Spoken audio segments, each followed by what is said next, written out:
Hello, I'm Richard Glazier. My passion for the Gershwins began long before I ever heard that opening glissando of Rhapsody in Blue. In fact, my story begins in 1972 when I was 9 years old.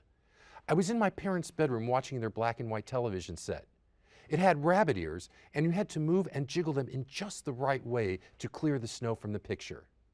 On this particular day, when the snow cleared, what came into focus was a movie called Girl Crazy, starring Mickey Rooney and Judy Garland.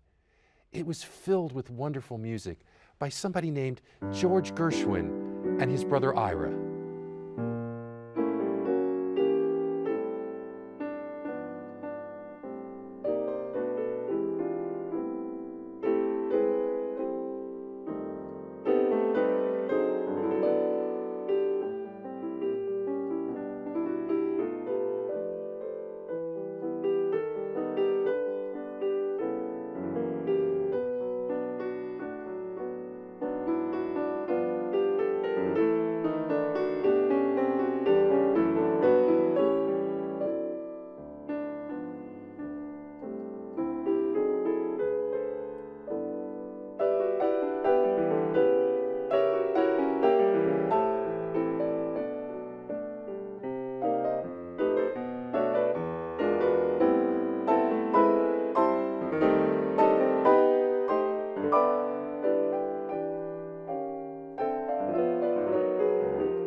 I've been collecting memorabilia from the golden age of Hollywood since I was a child.